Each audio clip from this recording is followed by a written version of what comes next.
recording today. So good morning, everyone, and welcome to our Great Decisions series. This is the third in our 6-week presentation. The presentation today is on Persian Gulf security issues. The Persian Gulf remains tense as the rivalry between the regional powers of Saudi Arabia and Iran continues. Tensions escalated in early 2020 as the United States began to intervene in the Gulf, launching an airstrike that killed 2 Iranian military commanders. What are the historical influences that have led to these tensions? What role, if any, should the United States play? And is using military force a viable foreign policy option for 2021 and beyond? Our featured speaker today is Mark Simon. He is the chair of the Department of Political Science and the coordinator of the Peace and Conflict Studies program at Bowling Green State University.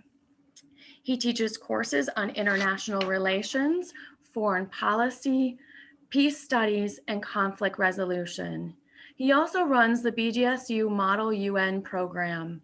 His research examines war and political violence, nonviolence, and conflict resolution. Please welcome Mark Simon. Hi, everybody. Can you hear me okay? This is my first time doing this on Zoom, so I appreciate you all coming out. I have images in my mind of what it would be like in normal times, getting out in that 8-degree weather and trudging up the stairs and coming to see you all live, but it's kind of comfortable to do it here. So hopefully we can pull this off. As Danielle said, anytime you want to type something in the chat, that would be great. I can stop and answer questions as I'm going along. And, in general, we usually try to talk for about a half hour and then have some discussion. So hopefully we can keep to that format. Again, I'm hoping everybody can hear me okay. If that ever changes, which I've had all kinds of experiences in the classroom this year with sound problems. So just pipe up and holler and or type something in the chat if you can't hear me. And hopefully we can work through that. Normally I like to just talk through this, but I think this time I am going to at least show a few slides here and there just to kind of keep myself on track and focus our discussion a bit. So let me see if I can do a little share screen to just start out here. Okay. So in the background there, you've kind of got a map of the region. You know, I've been doing these great decision talks for a long time. Many of you probably seen me before. And for whatever reason, I always seem to get the Middle East. And the last time, I think we did the Red Sea area security. This time it's the Persian Gulf, but it's basically just the Middle East again. And, you know, it's one of those things that just doesn't go away. It's always an issue. So I'm glad to share my thoughts on a little more focused on the Persian Gulf area and some of the current things that are going on. The other nice thing about doing this topic is that there's always something happening in the week. So we've had the Biden administration come out with its first major foreign policy decisions, one of them having to do with Yemen, which is down here at the bottom. So we'll talk a bit about that. But I thought I would go through and kind of change my style a bit and actually use the discussion questions that they have in the reading. I don't know how, whether people have gotten access to the books this year or maybe online, but this time it's pretty good. The reading covers the issues. It's you know, it's always pretty broad, but I thought the discussion questions were good. So, you know, sort of starting off, why is this such an insecure region in the world? What are the U.S. interests in the Persian Gulf? Then they get to some specifics, things like what should the U.S. do about the Iran nuclear deal? Should the U.S. reduce its presence in the military presence in the Gulf, the bases that the U.S. has? And what's the significance of those recent normalization agreements between Israel, United Arab Emirates, and Bahrain. So that's the ones at the back of the book. They also have some policy questions and things. So I'll throw up a little bit of a map of the region, and the red circle that I put on there is one of the reasons why this is an important region, and it's because that circle is the area, you can see it's a real choke point, and it's called the Straits of Hormuz. And it's been an issue. I can remember the Reagan administration talking about fighting around the Straits of Hormuz during the Iran-Iraq War. It's a choke point, and it's very narrow shipping channel, and it borders UAE and Iran. And, the possibility of conflict there will shut off a lot of trade, especially oil trade. We've also got, all these wars and civil wars going on in the region, not just Yemen. There's actually a civil war still going on in northern Ethiopia, which is kind of bordering the region. But of course, there's the Syrian civil war, there's Libya, and Iran and Afghanistan. So there's always stuff going on, and it does have a long history of warfare and conflict. So we're going to try to address some of that. Let me see if I want to go here. Yeah. So usually the reason why people say, well, why do we care about the Middle East, has to do with oil. And the map on the right there, if you can see all those black spots there, that's oil and gas fields in the region. The Middle East is still home to a significant portion of global oil reserves and global oil production. It's not as big as it used to be, but it's still basically over 50%. And what's, I guess, more important is most of that oil gets traded. So a large portion of the oil and gas that's mined there ends up getting sent through the Persian Gulf, through the Straits of Hormuz, out to the world. And this little graph I got here it's not that great. It's just a close up of the Straits of Hormuz, and you can see how narrow it is. It's basically 25 miles or so in the little buffer zones and some islands out there. But with the UAE, Oman, and Iran and other countries right by, it's a very easy place. If you wanted to stop shipping, you could stop. Roughly a third of all the traded oil in the world goes through the Straits of Hormuz. That leads to all kinds of potential problems if there's fighting. It also has led to, the Persian Gulf is one of the most polluted oil or waterways in the world. So that's sort of an issue for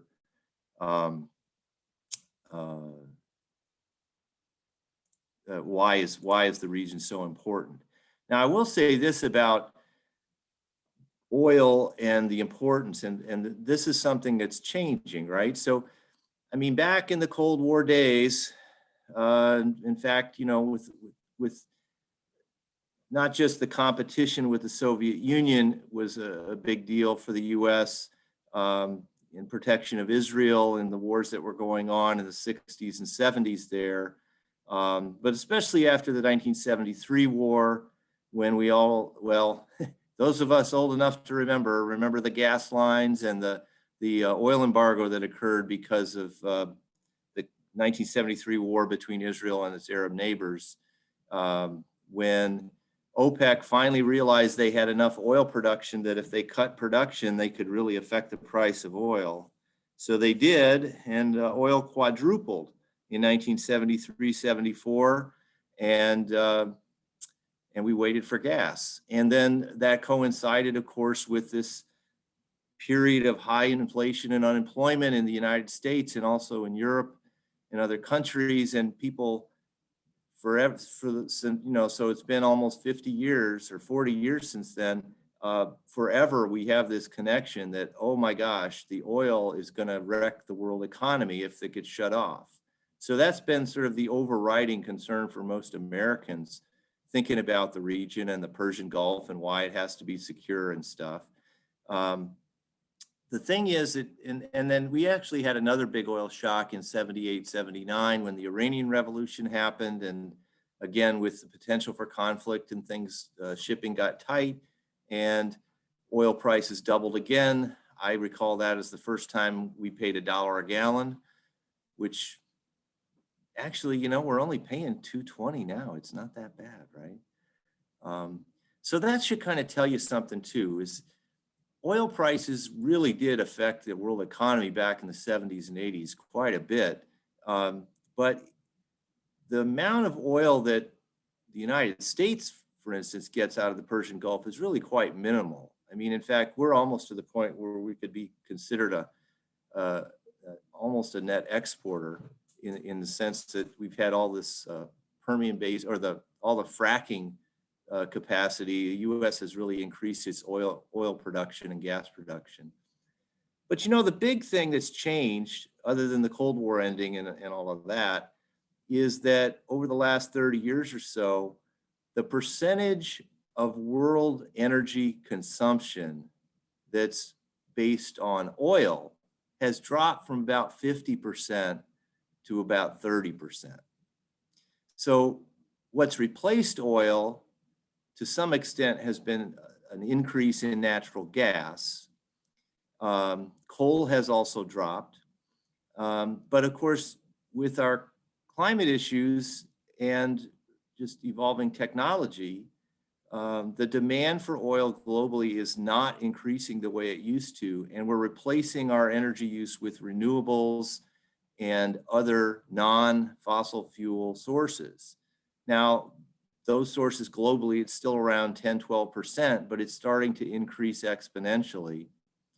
And it really looks like the oil states in the region and our issues with oil are going to be really changing rapidly in the next decade or so.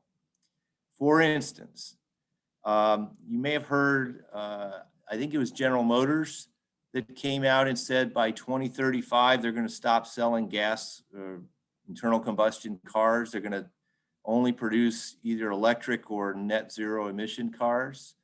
Nissan said they're going to do that by 2030. In Europe, many of the countries in there, Britain and France and others, have set a date of 2030 or even sooner to stop selling new gas burning cars. And if you think about that, within a decade, now, I mean, my car is going to still run and burn gas. I doubt that I'll be buying a new one right away, but, all the new cars are going to be electric or some other non-gas burning car. In 10 years, you'd imagine that's going to really lower the demand for oil, at least in the United States and Western countries. And because of the pressures of climate change and just the economic pressures, I think that that's going to be a global trend, and it's really going to drop demand for oil even further. So, if it's 30% of world energy consumption now, it's probably going to drop to 20 and then 15. And the problem, of course, is if you're Saudi Arabia, Iran, Bahrain, Qatar, Kuwait, countries that have lots and lots of oil still sitting in the ground. Maybe I should go back to the map here for a second. Whoops. It may be that nobody's going to be buying that oil anymore, right? And these are countries for whom oil and gas revenues account, as Saudi Arabia is over half of their export earnings. In many of the countries in the region, certainly Iran and Iraq, and of course the tiny oil states of Kuwait, Bahrain, Qatar, UAE, it's basically funds their entire government. And so the break points on this are going to come a lot quicker than we think, with gas prices being what they are. And I think they went up a little bit this week, but in general, a lot of countries that are oil exporters, the Saudis are in a good shape because they have the easiest and cheapest to mine oil generally. They're not like the Canadians trying to squeeze oil out of tar sands and things like this, but or fracking. But once you get below about $40 a barrel, you start losing money in a lot of cases.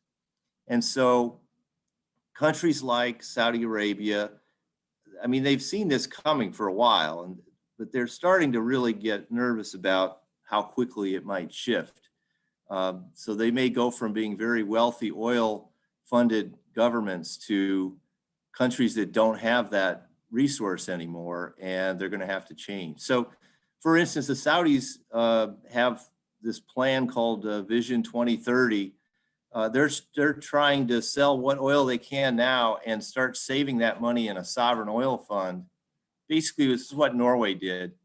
Kind of sock the money away and invest it in either global stock market or other things, and then do things to diversify their economy. But basically on the assumption that, in 10 to 15 years, they're not going to be making a lot of money on oil, right? Now, we're still going to be using oil. It's just that, right now, the United States doesn't really rely much on the Middle East for its oil imports. I mean, we mostly get that from Canada, Mexico, and some other countries. But globally, the demand for oil is going to keep dropping, and so they're going to have trouble. Gas will stay there for a little while longer, but it's not the wave of the future anymore. So they really got to think about that. So I mean, I think that long-term trend is one of the reasons why the discussion questions for this topic are framed as should the U.S. reduce its military and other presence in the region because it's not as important as it used to be. And that's probably a reasonable conclusion. Of course, we want to look a little bit at the geopolitics of this too. So let me catch up on where I am here. I guess I'll throw up one more map here just to kind of get you grounded a bit. I didn't get a chance to put the blots on here, but let's think about, just really all the wars that are going on, right? I mentioned this thing up in Ethiopia where you've got the breakaway province issue. There's the whole Yemen civil war that's going on. You've got the Syrian civil war that's been going on for about 8 years. You've got conflicts in Lebanon, having to do a little bit with Hezbollah, but all kinds of problems. U.S. still has forces in Iraq. And of course, we don't barely have them on the map, but Afghanistan is still going. You've got terrorist groups that are involved in a lot of these conflicts, including Yemen, Syria, and elsewhere. And those come from the Al-Qaeda movement, which morphed into ISIS or ISIL, or whatever we're going to call it now. They're still around. I did check on kind of current things. You might remember that when the U.S. initially made its bigger pullout from Iraq back in 2010, 11, a couple years after that, you had this group that really was Al-Qaeda that broke away and decided to form this thing they called the Islamic State, and they started to attack and took over a bunch of territory in northern Iraq and Syria, and it was a very serious thing. So the U.S. and other countries, some in the region, because they don't support ISIS at all either, decided to attack and have basically driven ISIS out, and ISIS doesn't have its territory anymore. But they still have about 10,000 fighters in the region. And at least as of January, the uptick in the number of attacks, there were a couple you've probably heard about in Iraq and suicide bombings and things. But I think it was 156 attacks. So it's kind of on a little bit of an uptick. So ISIS hasn't gone away, is my point. So there's still, military problems that are coming there. The good thing for the United States is that ISIS seems to be focused on the region and not attacking Europe and the US necessarily as part of some bigger plan to grow. They're in sort of survival mode. Okay, let's get rid of the screen share here, and I can see some faces and think about this a little bit more too. So, so what are the security issues in the region? Well, as Danielle pointed out in the intro, the excuse me, there's sort of a what we almost call like a Cold War type rivalry going on between Saudi Arabia and Iran. And what's happened there is that really starting in the 1980s, especially with the war between Iran and Iraq, there's been a real divide in the region, and the two kind of largest powers involved are Iran and Saudi Arabia. And this has developed into a real serious rivalry.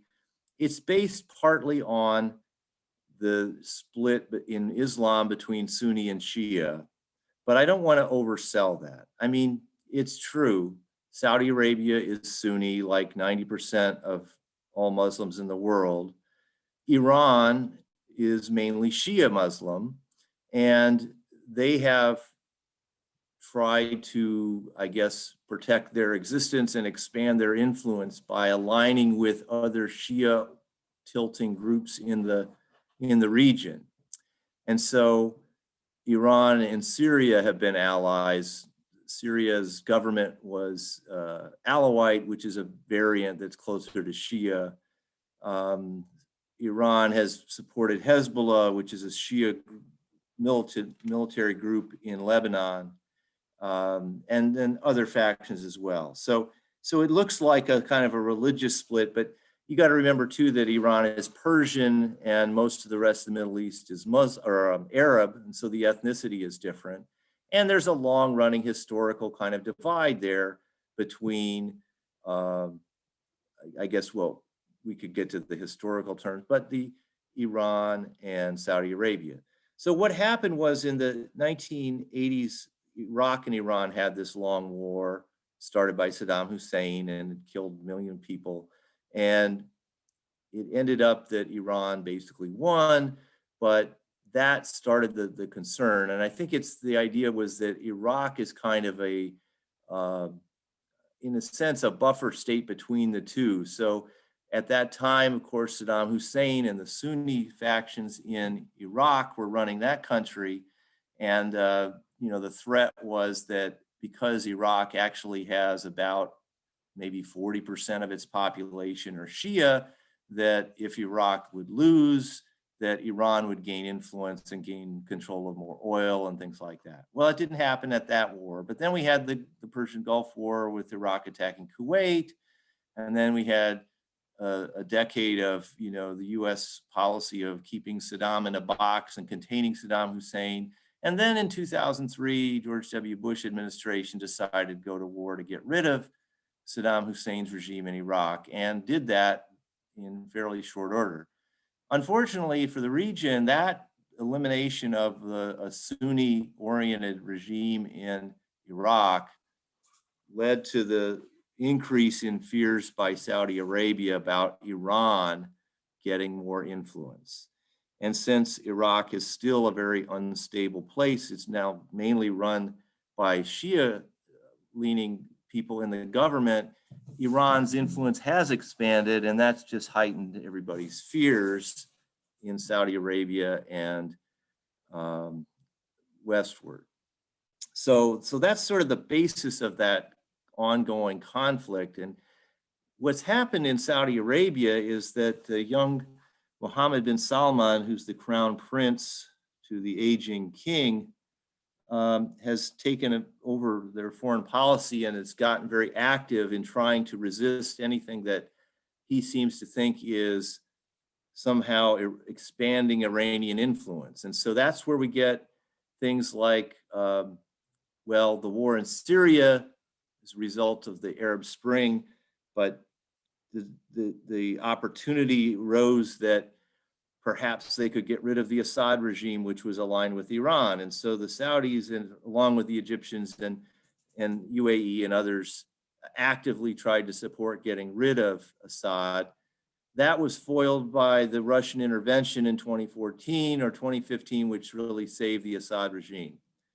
Then you get a civil war breaking out in Yemen, again, as a result of the Arab Spring turmoil. And Yemen, for those who really would know the region or vaguely remember looking at maps, there used to be a North and a South Yemen. And the breakdown in Yemen, while for outsiders might look at that and say, oh, it's Sunni and Shia again, you got the rebels, they're this Houthi group, they're supported by Iran. And then you've got the government that's been supported by the Saudis and UAE and others. And again, it looks like this Sunni Shia split, but it's really, there's a lot of historical stuff. I mean, it used to be North and South Yemen, and it's the same kind of breakdown. A lot of it's tribal. It's not really that ideological. Iran did not instigate that war, and while they have supported the Houthi faction, hasn't done anywhere near as much as the Saudis claim. But again, the Saudis jumped on that. They're like, well, we can't have our side lose in Yemen because that means the Iranians gain, right? All this should sound terribly familiar to those who remember the Cold War, because it's, any conflict that came up, if, it's like, well, there's going to be a US side and a Soviet side, and each side doesn't want their side to lose. So what we're seeing sorry, I don't know if you guys are hearing this if you're in Bowling Green, but the sirens are going. That must mean it's the first Saturday of the month. In a minute, my dog might start howling, so I hope you can forgive me if that occurs. Anyway, oh yeah, we're close to the fairgrounds here. It gets kind of loud. Okay, so there's this sort of Cold War going on in the region, but that's really a regional thing. It's about the Saudis and the Iranians trying to protect themselves from the perceived threat of the other side. Yeah, they've got religious and ethnic divides that can help us label each side, but really it's a regional issue. The global issue is still oil and trade, and like I said, the global stuff is the oil is going to be going down in importance over time. And then of course you do have all of the terrorist movements that kind of grew out of that region that obviously since 9/11, we're very aware of how that can have global implications too. So what do we do about that region? Well, maybe I'll go to share screen again. I think I got something on this. Let's just check it out. I wanted to talk about, I guess we should mention, I'll go to the bases. I should have had a visual here. If we're lucky, maybe we've got somebody who's an old Navy person who's been to Bahrain, but United States has about somewhere between 45 and 65,000 troops in the region. And most of them are at US bases. Some of the key ones, the most important is the naval base in Bahrain. It only has about 7,000 troops there at any one time, but it's the home of the US Fifth Fleet. We've got still about 13,000 troops in Kuwait. And in fact, you may have friends and relatives who are serving who do tours there. I've had students come back and forth and stuff. So, we have a lot of troops in Kuwait. Then in Qatar, there's a huge air base there. And that is a really important one for the United States, not just because of the air base, but also US Central Command is based there. That's the command structure that handles all the Middle East for the United States. And we have bases in the UAE. We still have about 6,000 troops in Iraq. We had very few in Saudi Arabia because we pulled them out after 9/11, but that's kind of crept up recently to around 2,000 to 3,000 troops. So at any rate, the US has a pretty big presence in the region. And the question would be, well, should the US keep that presence because it is such an unstable region? And I guess the way to think about this from the perspective of, international relations theory would be that in general, countries want to make kind of balance their commitments with the risks and the threats. So you don't want to spend a lot of resources on a region that really doesn't matter as much. You want to focus on the regions that do. And so long-term trends for the United States have been to start thinking a lot more about what Obama called the shift to Asia, or just what we're hearing now, more a discussion about making kind of the great power conflicts more important, and thinking more about China as a military threat, and thinking about Asia as a region, not the Middle East, that really requires more military presence.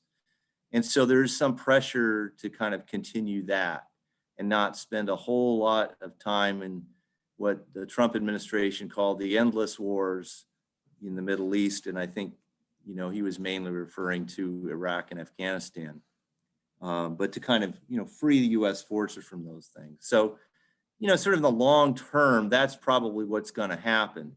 In the short term, though, the other risk of reducing US military presence in the region, I guess the main thing is those bases. I mean, those bases are there, and that provides the US with the opportunity to project military force, not just in the Middle East, but in other parts of the world too. And because of the long-term nature of the leases of some of these bases and the infrastructure that's been built up there, it would be very costly to decide to move the naval bases from, Bahrain and the airfields from Qatar or wherever, and move those to Asia or something like that. So I don't think we're going to be moving bases anytime soon. But as far as having troops involved in active conflicts, that's something that is going to happen. So the news this week was that Joe Biden has announced that he's going to stop formal military cooperation with Saudi Arabia in the war in Yemen. And that's because of a number of things. And you might think, oh, this is a big deal. Biden is breaking with, the past administration. Actually, that's not really true. Back about a year ago in April, partly because of that ghastly assassination of Jamal Khashoggi, the journalist, by the Saudis, there was a real reaction in Congress to limit involvement in U.S. involvement in Saudi Arabia's bombings that were going on in Yemen. Yemen is a country of 28 million people. It's the poorest country in the region. It's like Haiti in the Western Hemisphere, right? It's just really a very poor country. And you can imagine with the war that's been going on, and then you throw on top of that COVID, the humanitarian disaster that's been happening. And so the Saudis have done a lot of bombing and killed a lot of civilians, and there's been questions raised in Congress that have been bipartisan on that. But after the Khashoggi murder and some of the things the Saudis were doing that were really upsetting to people, we had this thing, it was kind of little notice, but the US Congress actually tried to invoke the War Powers Act and force the Trump administration to withdraw support for Saudi Arabia in that war. And essentially withdraw, it's only a few hundred troops that are actively involved in helping them target things and doing logistics and intelligence. So they actually, and this passed both the House and the Senate in bipartisan votes to pull the US out of Yemen, and Trump vetoed it. So what Biden is doing is basically going back to something that was completely bipartisanly supported in Congress and saying, yeah, the US has to get out of the war in Yemen, and hopefully would try to use diplomatic and other pressures to actually end that civil war, because it's pretty clear that it's not going to be won militarily. There is a minor, well, not minor, one of the things that came out of that war you've probably heard, I mean, the U.S. Has attacked General Soleimani, who was Iranian general, the U.S. killed. The Iranians retaliated against U.S. bases in the region, which that's one of the other reasons to lower troops, is that it's easy to retaliate against the U.S. in the region. But there was another attack at one point that has come out of the Yemen conflict, and it's when the Iranians actually attacked directly Saudi oil facilities in the desert, and they attacked with precision guided low flying missiles that the Saudis did not think were available to the Iranians. And the Saudis had been buying a lot of missile defense and other kinds of air defense stuff from the US. And unfortunately, that was not successful at preventing this Iranian attack on their oil facilities. This is about a year ago.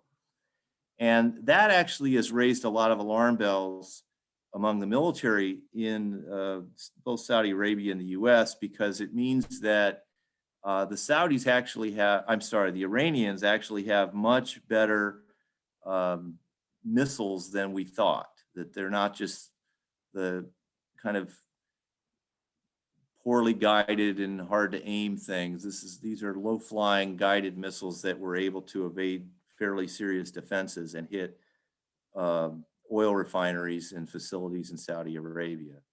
And the fear of this is that if the Iranians have that kind of capacity, then really the Saudis and the oil facilities in the region are very vulnerable. And so from that perspective, again, you're not going to get kind of a military victory on the Saudi side in any of these conflicts. And so the real solution is going to have to be political. You're going to have to stop the civil wars that are going on and find ways to reassure both sides that neither is going to be trying to expand at the other's expense. So that brings us to the Iran nuclear deal. And the Iran nuclear deal is something that was controversial, with the Trump administration pulling out of that and the Biden administration at least signaling a commitment to rejoin. Don't want to spend too much time on this because I know I'm already running longer than I thought, but the Iran nuclear deal was an agreement signed not just by the United States and Iran, but by also Russia, China, France, Britain, and Germany. And the deal was that Iran was going to adhere to very strict and highly verifiable limits on what it could do with uranium, to enrich uranium that could either be used for a nuclear power plant or eventually a bomb. And the deal was pretty well thought out. It was very clear what the limits were, and there were a lot of inspections. And the parties involved agreed that Iran, if they kept to that deal, would not be able to build any nuclear weapon for at least 15 years. And the agreement could be expanded another 10 years after that. So what they did was they thought, well, we're going to take the nuclear issue off the table. And if Iran complies with that, we'll stop all the economic sanctions that are on Iran, and that'll reward them for cooperating. And then maybe we can start worrying about Iran's support for militias and violence in the region. Well, the Israelis didn't like that, neither did the Saudis, because what they wanted was to keep all those sanctions on Iran and make them pay. And in fact, with COVID and all the other pressures, they thought this is a good time to even make things tougher. Maybe we can get the Iranians to, experience regime change through domestic nonviolent revolution. Get rid of the Iranian government, right? So the Trump administration sided with Israel and the Saudis and said, okay, we're going to pull out of this agreement. We're going to put sanctions back on Iran. Yeah, the sanctions have hurt the Iranian economy even more. With COVID and the downturn in oil demand, it's been really tough on Iran. And of course, Iran responded by saying, okay, fine, we're not going to keep to our nuclear deal. We're going to start enriching uranium and, breaking the limits. Now, they're not anywhere near close to making a bomb. But the Biden administration has signaled that they want to rejoin the agreement and put that back on track. And the reason to do that would be that if Iran did decide to go and get and actually build a nuclear weapon and even test one the way the North Koreans did, that would trigger a real escalation in conflict in the region. First of all, the Saudis and the Turks, and we assume the Egyptians, all have said that they would, in response to an Iranian nuclear weapon, that they would build their own arsenal. So then you would go from having one country in the region with nuclear weapons, being Israel, to having 4 or 5, maybe 6 nuclear armed states. Do you really want that in such an unstable region? Probably not. And then the second part is, how do you contain Iran without putting all these economic sanctions on them? So the second part of that is, well, the consequence of dropping the Iran nuclear deal within Iran has been to strengthen the hardline factions versus the more compromising factions within the Iranian government. So what I mean by that was, it was the ones that wanted the deal, that signed the deal in Iran, were the moderates. And they were hoping they'd get some reward for that by less sanctions and then the economy doing better and people being a little happier, right? Well, when that didn't happen, the hardliners were like, see, we told you so. And so now the political hardliners in Iran are more ascendant, and it's going to be tougher to get cooperation out of Iran, and at least in the short term. Now, it remains to be seen. Iran's indicated they're interested in rejoining and restarting the deal, but that's going to take a little bit of negotiation. So whether Biden's successful at doing that or not, I don't know. But that diplomatic track would basically be saying, let's not push for a regime change in Iran right now. Let's not, keep on this path that has led to this sort of Cold War with Saudi Arabia and Iran and all these proxy wars, and at any moment's time, the fear that could blow up into a real big war between Saudi Arabia and Iran. Let's back off. Let's ease things up. Let's not have this region go nuclear. And maybe countries will realize that they have to spend a lot more time working on their own economies and readjusting things, because oil is not going to be available to sell in 20, 30 years. And with, if we can get the security situation more calm in the region, let's let that shift happen. And then who knows, in 20, 30 years, is the Iranian Revolution still going to be there? They've had several mass movements to try to reform or overthrow their government. We saw the Arab Spring. It doesn't always work, but you can get political change out of that. One of the big problems in the Middle East, and this goes back to why is it such an insecure region? It's a region that has a lot of dictatorships, a lot of monarchies, and very, very minimal economic development. And I mean that in the sense of, it's not that they don't have wealth, right? The oil countries in the Persian Gulf region especially have some of the highest income per capita levels in the world, right?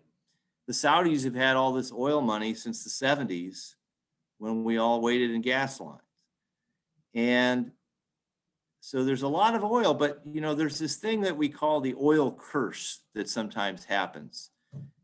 When a government has one resource that they can rely on for large amounts of money, it tends to do a couple of things. One is, it tends to support a dictatorial type of regime, because the government can get most of its needs met through the control of that one asset. If it's not oil, it could be diamonds, it could be other minerals and things. This applies in other countries.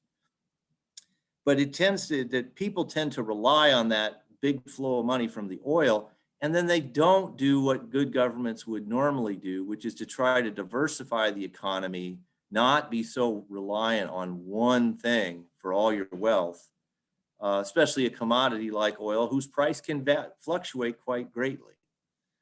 And I think what's happened in the Middle East is the oil has the oil curse has occurred in a sense, in that while they've tried some, countries like Saudi Arabia, Kuwait, Bahrain, and others just haven't really, sorry, God,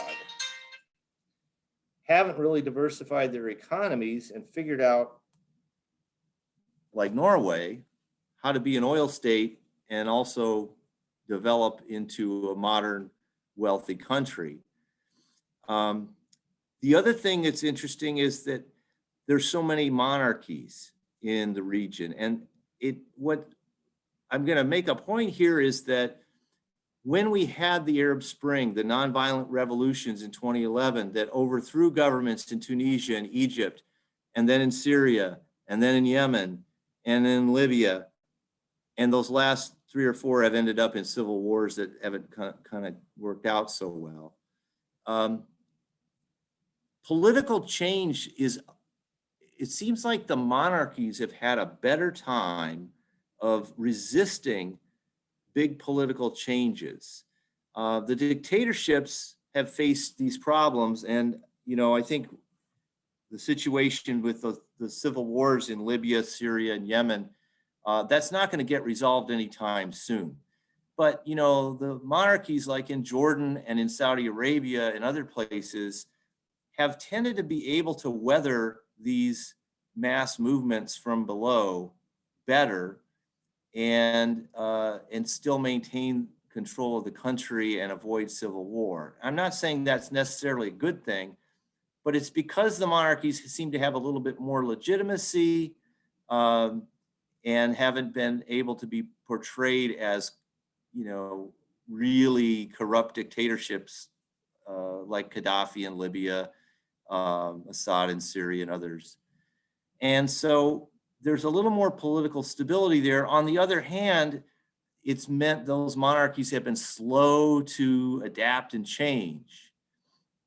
And so I don't think that the Saudis are going to be faced with any kind of an successful Arab Spring type of movement.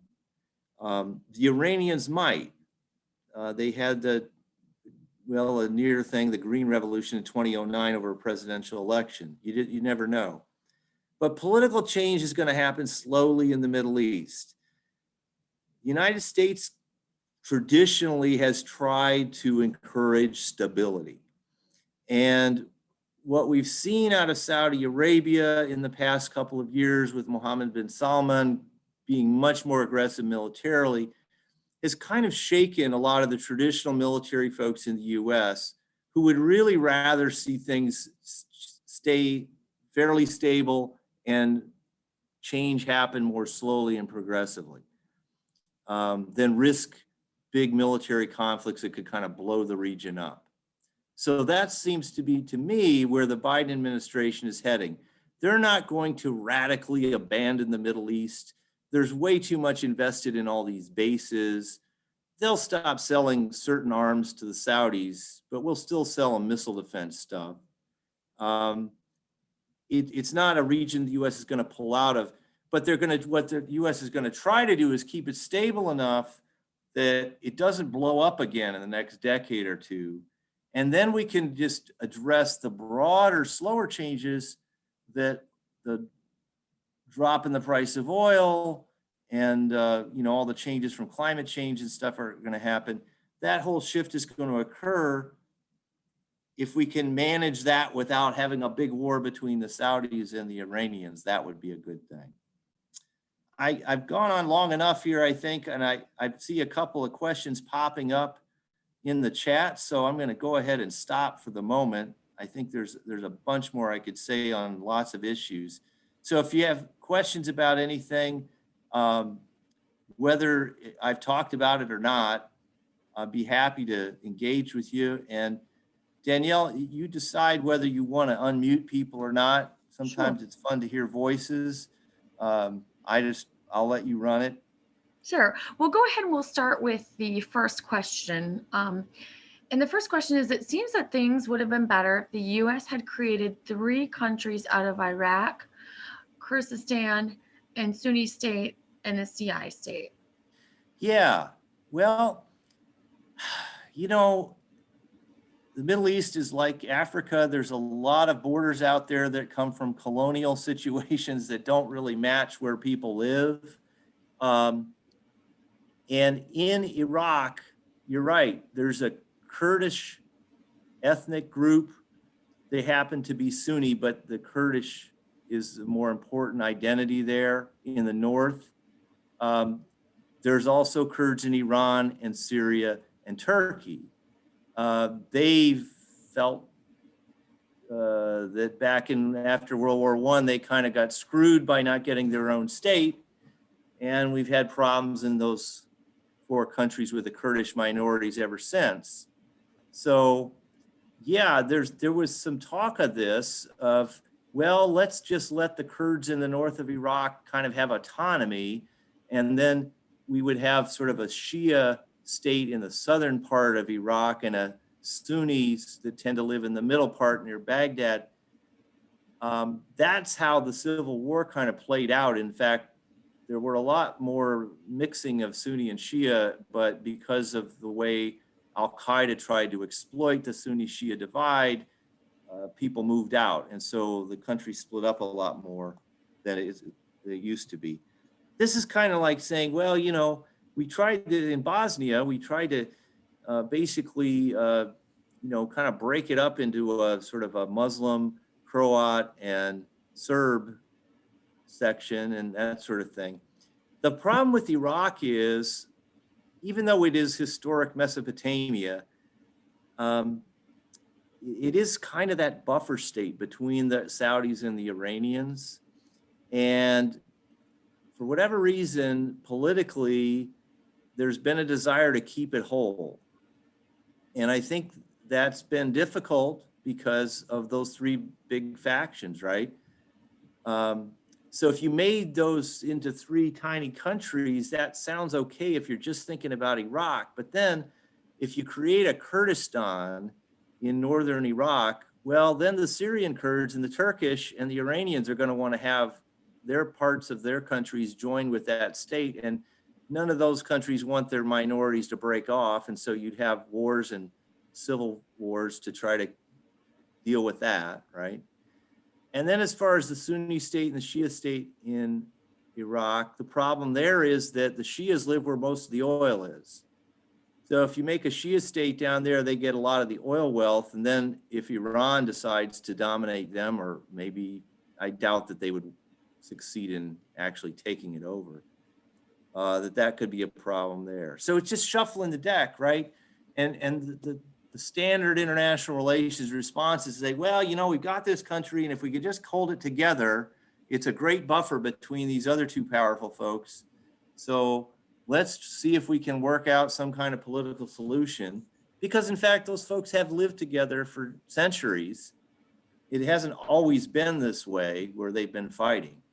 So that's a great question. And I guess I'm just kind of giving you the US and really UN kind of response as to why they didn't go that route. You know, sometimes good fences make good neighbors, but sometimes you build some fences and then other neighbors get upset. So then it's gonna go.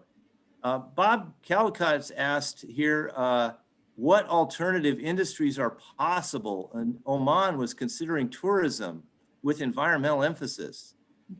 Bob, I don't know if you've been to Oman or heard about, I wasn't aware that Oman specifically was that. And I don't know if you can unmute if you'd want to comment at all. Yes, we were in Oman, and we were really impressed with the people who are peaceful. They don't want any aggression, and they are very eager to develop environmental tourism. And the country is amazing because it goes from a desert to a fjord kind of geography. So diversity is there, but is there any interest? People are, just concerned because that area is so volatile. Would you be Yeah. comfortable touring there? Well, I mean, it is also a monarchy and it's fairly stable. It hasn't had civil wars lately. The environmental side here, this is something that the more forward-thinking younger people who are in government in Saudi Arabia and Kuwait and others for years have been saying, we really need to get beyond petroleum, as the old BP rebranding effort was called. And so they realized it's also, it's desert, but boy, you can put a lot of solar panels in the desert. and there's a lot of wind energy and there's a lot of other possibilities.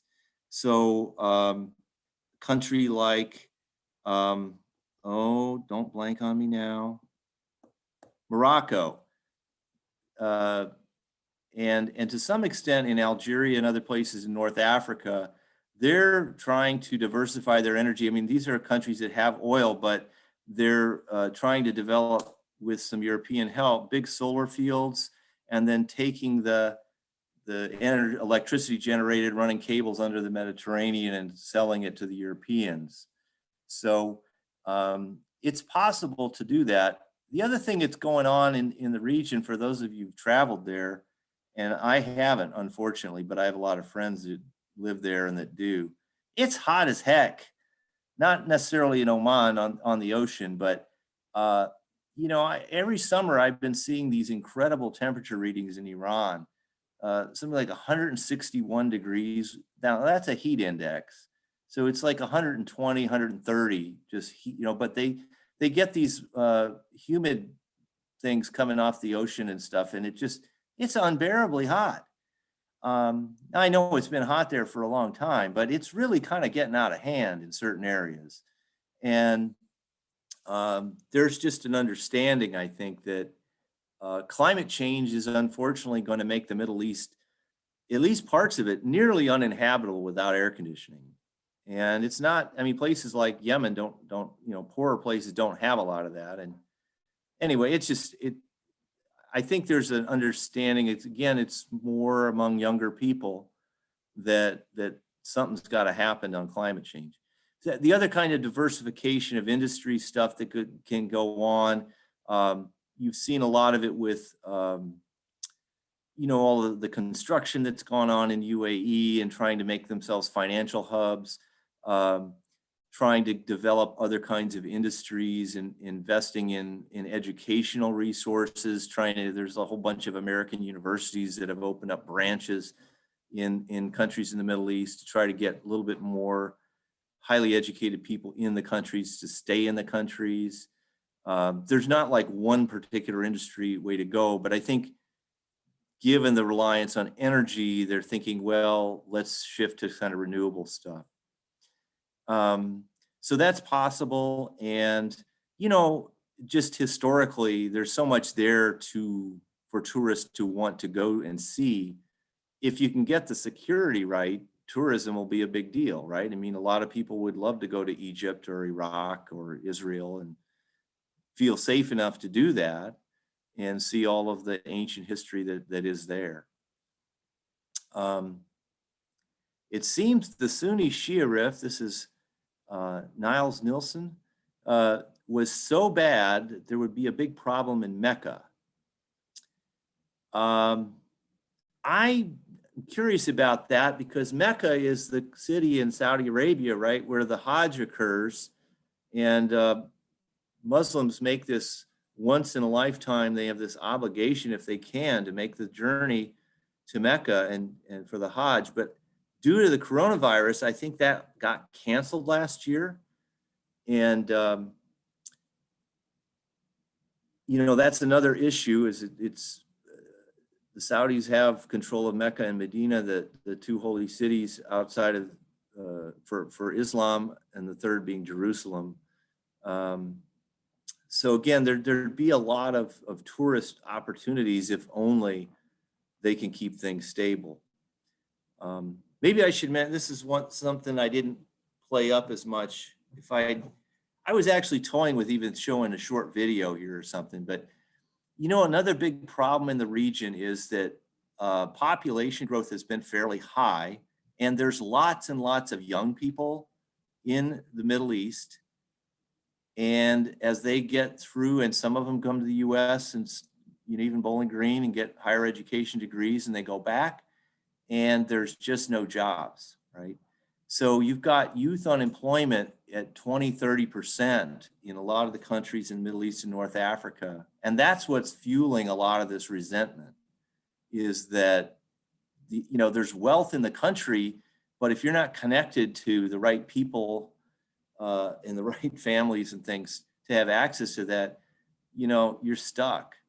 And so governments in the region have got to figure out a way to start employing in meaningful ways this 20 to 30% of their young people, so let's say 30 and under, who aren't working, who then after a while, that's the basis for where do these Islamist fighters come from, right?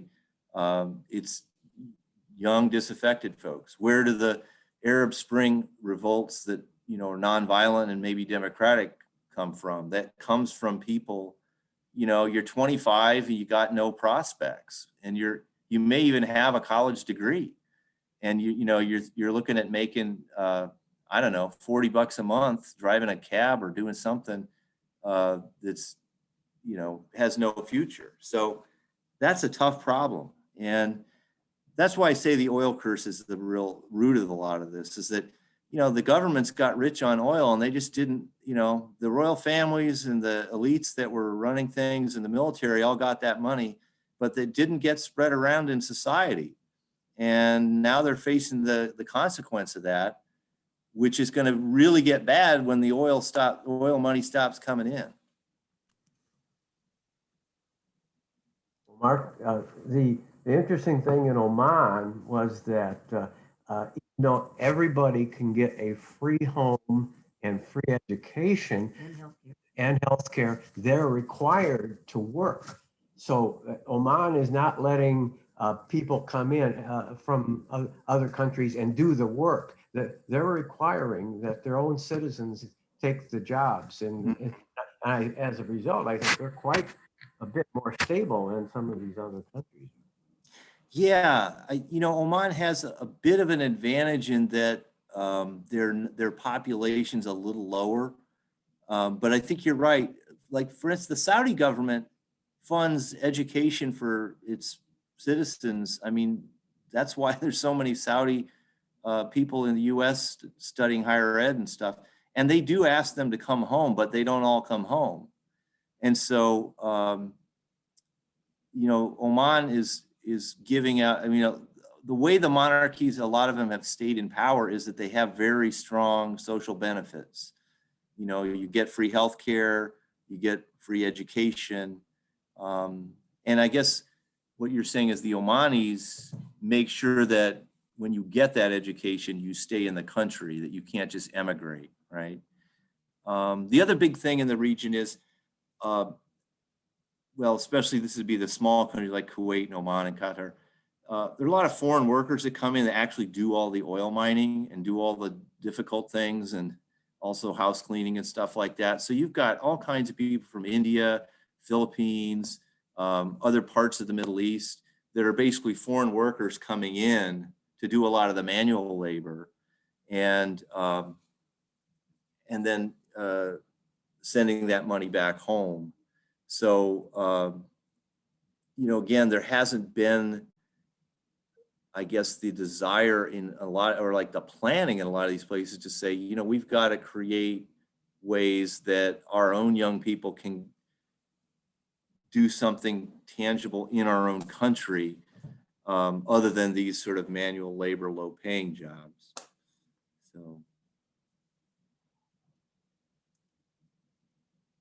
So Joan, it looks like you're talking there, and I don't know if you're muted still. Yeah, I'm getting back to the Iran deal. How interested are all the other signatories in that and getting the U.S. back in it and trying to get back to some control of, the development of nuclear by Iran. Actually, all the other ones, the only one that pulled out was the US.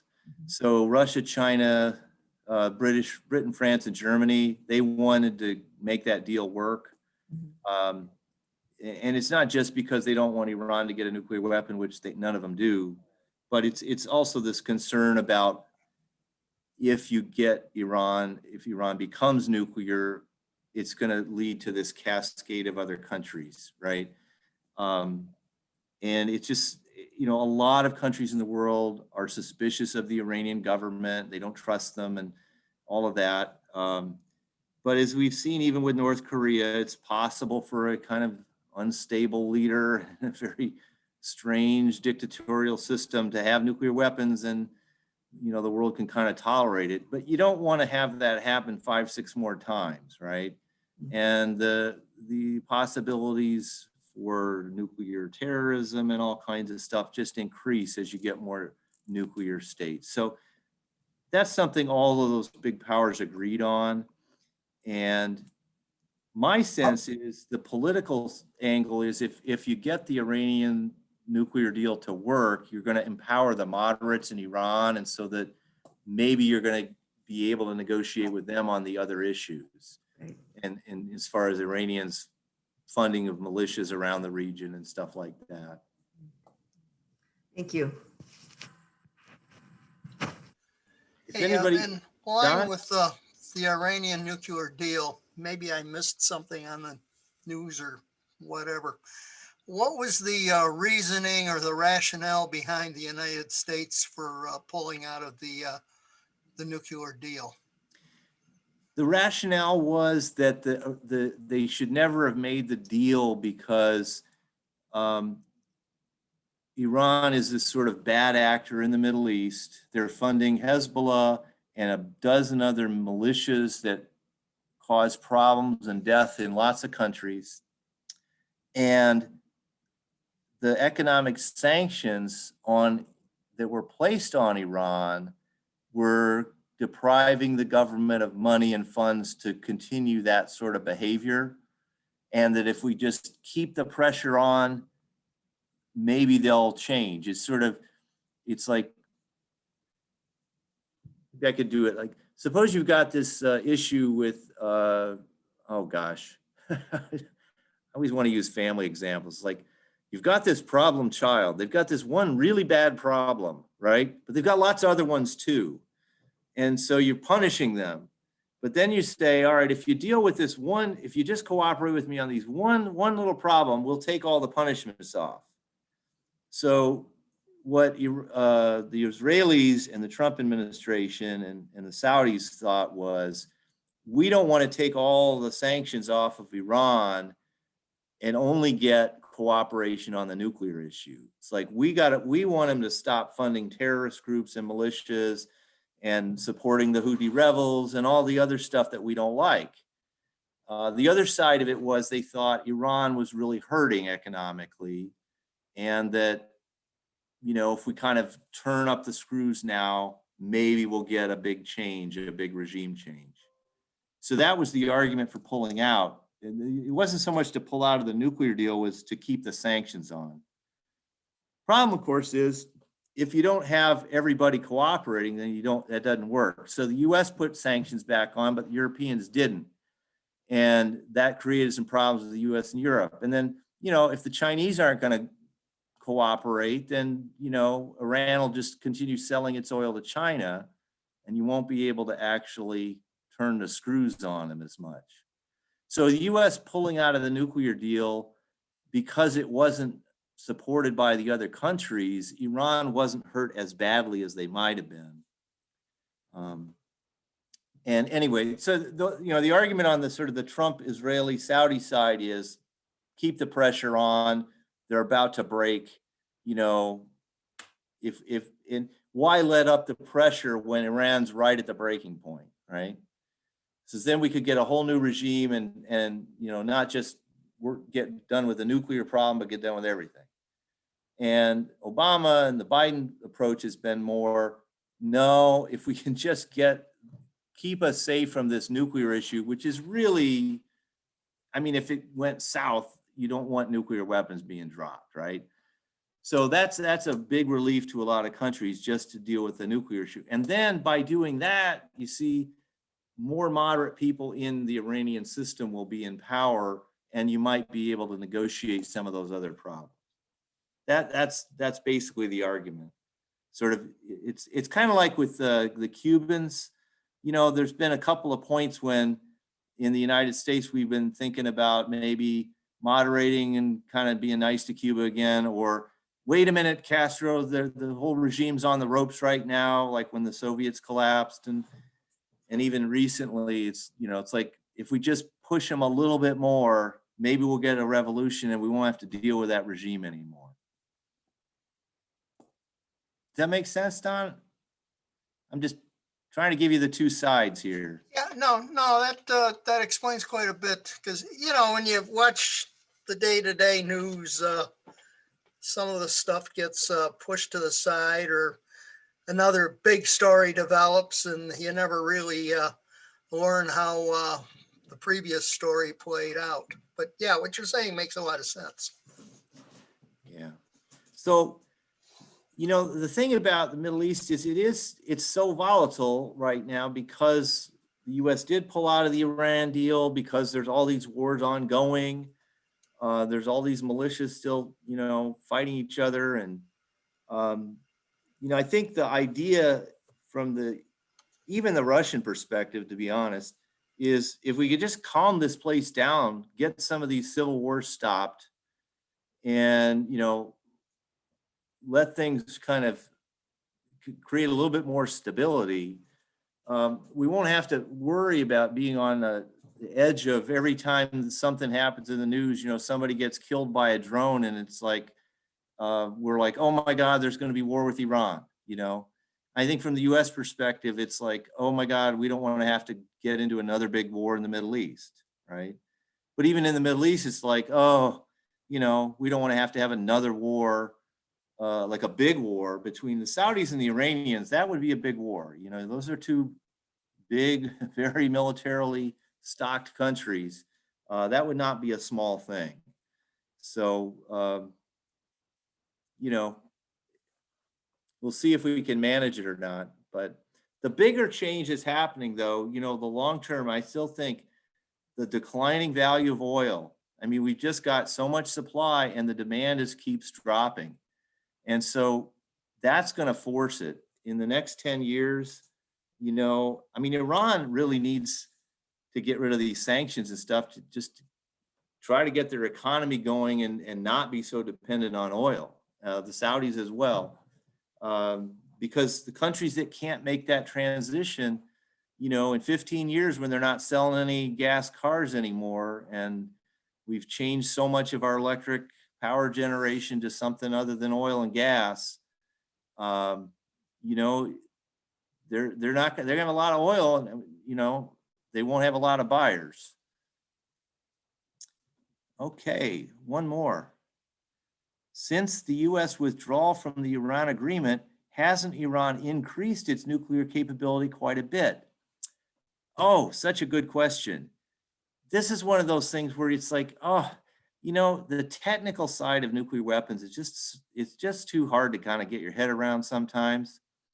So I'm going to give a quick summary, right? Uranium, one of the things you can use to make nuclear weapons, right? It's the hardest thing to get. You think, oh, I've heard of uranium mines. Yeah, you dig it out of the ground in uranium ore, but there's two isotopes of uranium that are important. One is U-238. That is 99.3% of all the uranium that when you dig it out of the ground in the uranium ore, that's what it is. 0.7% is U-235. U-235 is what you need to make power plants and bombs. So the hard part about making nuclear weapons is you've got to enrich uranium. You got to take that uranium ore out of the ground. They actually convert it to a gas. You can use centrifuges, diffusion. There's a couple of main ways to do it, but it's hard and it's time consuming and it's very technically difficult. So what Iran has done is, like, under the agreement, I think they were allowed to enrich uranium up to 5%. So remember, it's less than 1% out of the ground. They can get it to 5. That could be useful for, well, really bad nuclear power generation. Not much, really. To get it, if you can get it to 20%, you can use it to make fuel rods for nuclear energy, and like Davis-Besse and stuff, you make nuclear power with electricity, right? To get to a bomb, you have to get it to about 90%. So Iran, in breaking the agreement, they said now they've gotten up to 20. Like first they went above 5. Now they're saying they're going to, actually, we don't know if they're there yet, but they're going to try to get it to 20. And this is like 20% enriched uranium, but they got to get enough to make a bomb. And it would take about a year, maybe a little more if they went full bore. They're using gas centrifuges to try to enrich it. And like I said, it's a slow process. It doesn't yield a lot of U-235. You could make a couple bombs a year. Remember, United States did this from the Manhattan Project, and it took a couple years, and we only had enough for 3 bombs at the beginning. So Iran is not going to be able to make a bomb like tomorrow. It's still, even if they just totally gave up on the agreement, it would take them at least a year, maybe 2. The difference is with the agreement, it's going to take them 15 plus, and that's a little bit more reassuring to folks. So James R's iPad, how do you think the recent deal between Israel? Oh, thank you. I forgot, that was one of the discussion questions. Right, so Israel, it's Israel, United Arab Emirates, and Bahrain. Those countries decided to, it's the UAE and Bahrain signed a normalization agreement with Israel. That's important because for all this time since the 1967 war, since the creation of Israel, almost all of the countries in the Middle East have refused to recognize Israel, that they don't have normal diplomatic relations, they don't trade. Egypt made a separate deal in the Camp David agreement, so they do. They recognize and trade with Israel. Jordan did that in 1994. So this is the next 2 countries to do it. And it's not the Saudis, it's Bahrain. The thing about Bahrain that's important is that the Saudis dominate Bahrain, and Bahrain couldn't have done that if Saudi Arabia didn't say it was okay. So what does those normalization agreements mean? Well, I think what it means is that the Saudis and the Bahrainis and the United Arab Emirates, and did they get Sudan to jump in at the end? I can't remember. Anyway, those countries are now basically saying, we're working with Israel. We're going to have diplomatic relations. Maybe we'll trade a little bit. We'll have airplanes that fly. That has implications for the Palestinian conflict, which I'm not going to get into. But really, it's just a way of signaling, hey, Israel, we're on your side. We don't like Iran either. And the coalition is essentially Israel, Saudi Arabia, the UAE, Bahrain, and Egypt. It's sort of, those are the countries that are saying, we really don't like Iran, and we want to, stay with you opposing any Iranian, militarism at all, right? So I think that's the significance. The significance is it's sort of signaling an alliance in a military sense. It's not like saying, oh, we're okay with Israel and the Palestinians now. That part, that's another lecture. So I'm not real optimistic about Palestinian peace.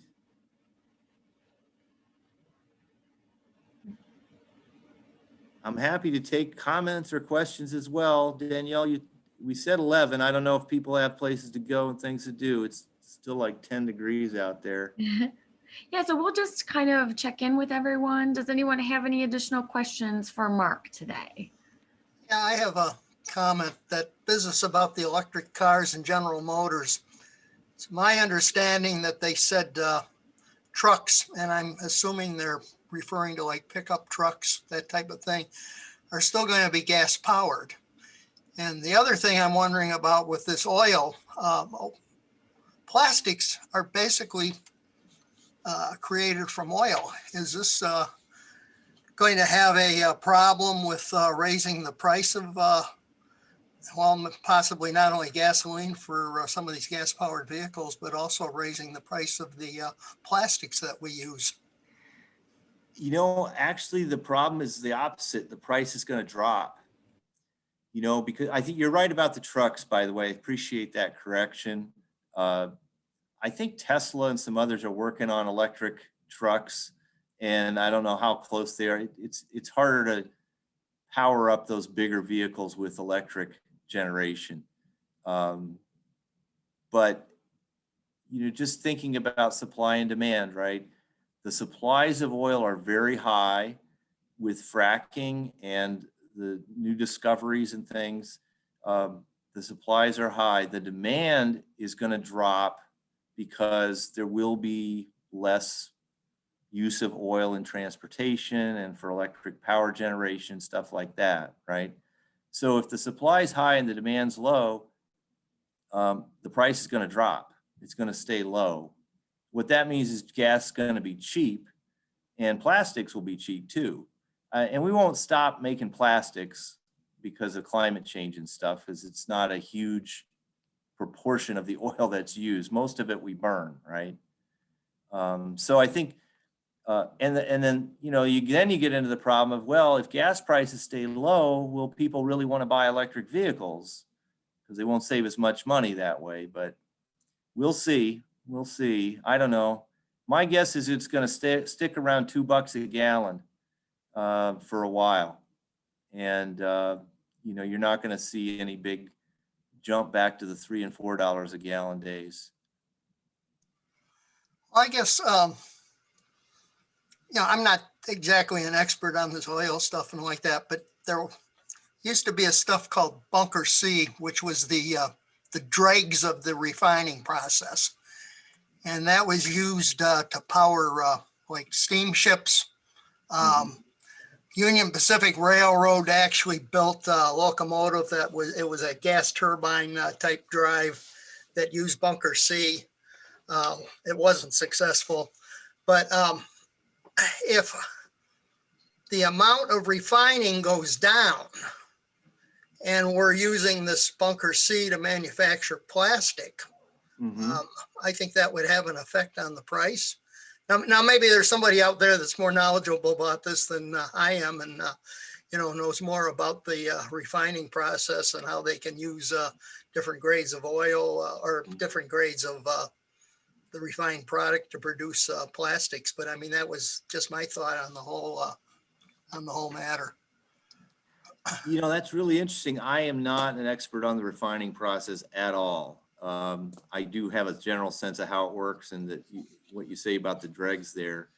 I mean, I think if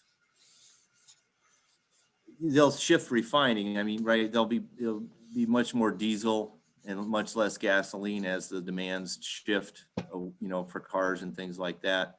I'm just sort of thinking about the whole barrel of oil and what it's worth. And so since the demand is going to drop and the supplies are still there, prices are going to drop. And I think it's going to mean, like, for instance, the Biden administration canceled the Keystone pipeline thing. That was going to be piping a lot of tar sand oil from Canada down into the US. The problem with the tar sands oil is it's so much more expensive to extract it out of the sands than it is to pump it out of the ground. I don't know also, Don, if in the, when you get that tar sandy oil, if the refining stuff is different and maybe it's easier to make that into plastic or not. I don't know. I don't think the market for plastics is going to shift dramatically though, because it just, as far as like the percentage of a barrel of oil that gets burned as fuel versus turned into plastic, I think it's pretty small. So. Well, the railroad industry has been working on this business of battery powered locomotives for like switching and yards and stuff like that.